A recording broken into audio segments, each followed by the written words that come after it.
Good morning, my dear students. I'm Meenu, your maths teacher. I hope you all are fine and doing your work properly. Today we will start chapter number 14, that is statistics. In this video lecture, we will discuss its first two exercises, 14.1 and 14.2. Exercise 14.1 में basically बेटा क्या है? Exercise 14.1 में सिर्फ दो ही question हैं जो कि इसके ऊपर बेस्ड है। आपके पास है primary data and secondary data. आपसे पूछा गया है कि प्राइमरी डाटा क्या होता है और सेकेंडरी डाटा क्या होता है। एक्सरसाइज 14.1 तो क्या होते हैं ये आपको समझना है कि सिर्फ प्राइमरी और सेकेंडरी डाटा क्या है। प्राइमरी जिस डाटा को हम खुद कलेक्ट करते हैं और खुद ही हम उसका यूज करते हैं। फॉर एग्जाम्पल मैं आपकी मैथ्स टीचर हूँ, मैं आपके यूनिट टेस्ट ले रही हूँ, पीटी ले रही हूँ, फाइनल टर्म के एग्जाम्स लूंगी, हाफ ईयरली के लूंगी, तो वो सारा डाटा मैं कलेक्ट कर रही हूँ आपका, ठीक है, उसको एक रजिस्टर में मेंटेन कर रही हूँ। वो डाटा मैंने आपसे कलेक्ट किया है और उस डाटा का मैं यूज करूंगी। किस में यूज करूंगी? फाइनल टर्म का जब मैं आपका रिजल्ट बनाऊंगी तो वहां पर मैं उस डाटा का यूज करूंगी। तो ये हुआ प्राइमरी डाटा जिसे मैंने खुद कलेक्ट किया और जिसका मैंने खुद ही यूज भी किया, that is called primary data. अब now what do you mean by secondary data? Secondary data क्या होता है? जिसे कलेक्ट तो कोई और करे और यूज उसका कोई और करे। फॉर एग्जाम्पल जैसे हम टीवी में न्यूज देखते हैं ना। अब न्यूज कौन कलेक्ट करता है? वो खुद करते हैं, हम सिर्फ उनको सुन लेते हैं, उनको मान लेते हैं। न्यूज़पेपर आता है, न्यूज़पेपर में बहुत सारी न्यूज होती हैं, ठीक है, जिसे हम सिर्फ स्टडी कर लेते हैं, पढ़ लेते हैं, रीडिंग कर लेते हैं, लेकिन उनको छापता कोई और है, कलेक्ट कोई और करता है, हम तो नहीं करते हैं। और जनरल लाइफ से रिलेटेड अगर मैं ये कहूँ कि मैं आपका PT1 का एग्जाम लिया, आपके हाफ ईयरली के एग्जाम्स लिए और मुझे किसी वजह से मान लो कुछ प्रॉब्लम हो गई तो मैं आपका फाइनल टर्म का जो रिजल्ट है वो रेडी नहीं कर पाई, तो मेरी जगह किसी और टीचर ने उस डाटा का यूज कर लिया। जो कलेक्ट तो मैंने किया था लेकिन यूज कोई और टीचर कर रहा है। मान लो मुझे कोई प्रॉब्लम है, मैं नहीं कर पा रही हूँ, तो कोई और टीचर उसका यूज करके आपका फाइनल टर्म का रिजल्ट बना रहा है। तो अब डाटा कलेक्ट तो मैंने किया लेकिन उसका रिजल्ट बनाने में यूज किसने किया? किसी और ने किया। तो वो कैसा डाटा होता है? सेकेंडरी डाटा, जिसे कलेक्ट हम करते हैं लेकिन यूज कोई और करता है, ठीक है। So that is the difference between primary and secondary data. That was in the exercise 14.1 and now we will discuss exercise 14.2.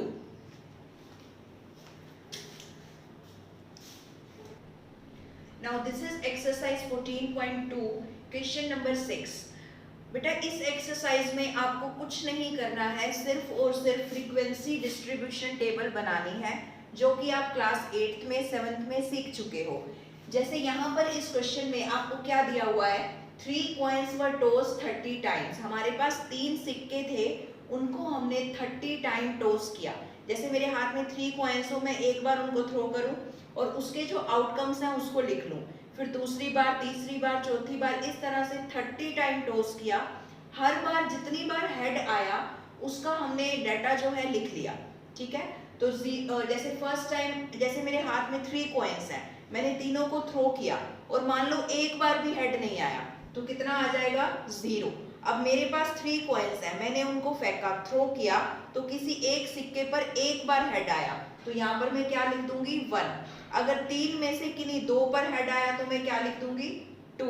अगर मान लो तीनों पे हेड आ गया तो मैं क्या लिख दूंगी? 3। तो ये डाटा सारा का सारा, ये जो डाटा है सर्कल में मैं डाल रही हूँ, ये डाटा रिकॉर्ड करके आपको दिया गया है। सिर्फ और सिर्फ आपको इसकी फ्रीक्वेंसी डिस्ट्रीब्यूशन टेबल बनानी है, ठीक है। तो देखिए इसमें कौन कौन से हैं? 0, 1, 2 एंड 3। तो यहाँ पर हमने नंबर ऑफ हेड्स लिख दिए 0, 1, 2, 3। अब बस चेक कर लो कि 0 इसमें कितनी बार आ रहा है, 1 इसमें कितनी बार आ रहा है, 2 इसमें कितनी बार आ रहा है और 3 इसमें कितनी बार आ रहा है। तो फ्रीक्वेंसी आ जाएगी, फ्रीक्वेंसी इसी को बोलते हैं। तो 0 चेक करते हैं, एक बार आ रहा है, ये हो गया दूसरी बार, उसके बाद ये हो गया तीसरी बार, चौथी बार, पांचवी बार और छठी बार। टोटल 6 टाइम्स आपके पास 0 आ रहा है, तो हम यहाँ पर 6 लिख देंगे। अब 1 कितनी बार आ रहा है? जीरोस को हम काट देते हैं क्योंकि हम जीरोस को डिस्कस कर चुके हैं ताकि हमें कंफ्यूजन ना हो। अब 1 1 देखते हैं, 1 2 3 4 5 6 7 8 9 एंड 10। 10 टाइम्स क्या आया है? 1। उसके बाद 2 चेक करते हैं, 1 2 3 4 5 6 एंड 7 8 9। तो कितनी बार आया 2? 9 टाइम्स। अब हम 3 को चेक करते हैं, दिस इज 1 2 3 एंड 4 एंड 5। तो कितनी बार आया 3? 5 टाइम्स। तो ये हमारी बन गई फ्रीक्वेंसी डिस्ट्रीब्यूशन टेबल। किसी किसी क्वेश्चन में उसने आपसे टैली मार्क्स भी पूछे हैं, तो अगर वो पूछता है तो आपको टैली मार्क्स भी लगाने आने चाहिए। इस क्वेश्चन में हालांकि नहीं पूछा है, सिर्फ फ्रीक्वेंसी डिस्ट्रीब्यूशन टेबल पूछी थी। अगर लगाने हो तो कैसे लगाते हैं? 6 है, आपको पता ही है, 4 लाइन्स हम मैक्सिमम लगा सकते हैं। कट कर देंगे, 5 हो गया, एक अलग से लिख देंगे 6। अब 10 है, 1 2 3 4 5 6 7 8 9 10। उसके बाद 9 है, 1 2 3 4 5 6 7 8 9। उसके बाद 5 है, 1 2 3 4 एंड 5। सो अगर हमें लगाने हो तो हम टैली मार्क्स इस तरह से लगा सकते हैं। Now this is question number 8। यहाँ पर टोटल चिल्ड्रन है बेटा 30। वो दिन में कितने घंटे टीवी देखते हैं उसके डाटा का रिकॉर्ड आपको दे रखा है कि 1 आवर कितने देखते हैं, 6 है, 2 है, 3 है, 5 है, ये सभी आवर्स आपको दे रखे हैं। ठीक है, ये रिकॉर्ड आपको गिवन है।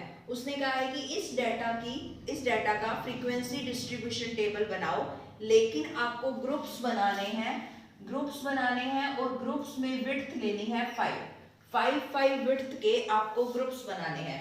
इसीलिए देखिए मैंने ग्रुप्स बना दिए, क्योंकि 5 विड्थ के लेने हैं तो 0 to 5 कि 0 से लेकर 5 तक, और 5 से 10, 10 to 15, 15 to 20। अब 0 to 5 का क्या मतलब होता है? 0 to 5 का मतलब होता है 0 आवर्स, मतलब जिस बच्चे ने टीवी बिल्कुल देखा ही नहीं। 1 hour, 2 hour, 3 hour and 4 hour. Last वाली लिमिट कभी भी इंटरवल में इंक्लूड नहीं होती है। अब जैसे 5 to 10 है, अगर मैं 5 to 10 लिखूं तो इसका मतलब है 5 hours, 6 hours, 7 hours, 8 hours and 9 hours. तो इसमें 10 जो है वो इंक्लूड नहीं होगा, 10 अगले वाले में होगा। क्या आ जाएगा?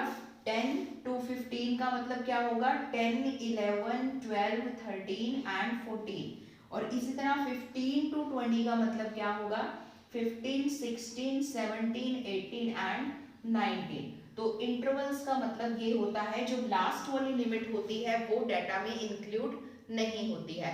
तो 0 to 5 आवर्स तक कितने बच्चों ने टीवी देखा, मतलब कि 0 1 2 3 4 ये नंबर्स आपको देखने हैं।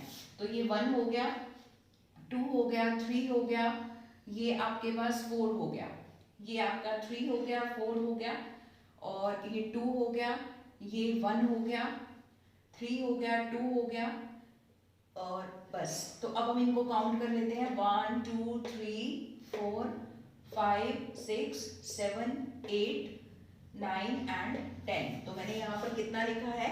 10। इसी तरह से आपको इन सब का भी काउंट करना है।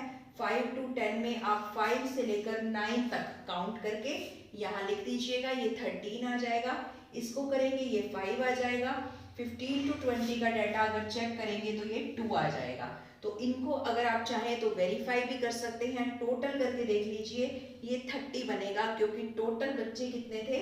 30। तो इस तरह से आपको ये टेबल बनानी है। So I have discussed with you important questions of exercise 14.2. Remaining questions are exactly same, so you can do it by yourself. And this is your homework. Do exercise 14.2 as well as 14.1. Complete in your maths notebook. So do your work properly. Take care and bye-bye.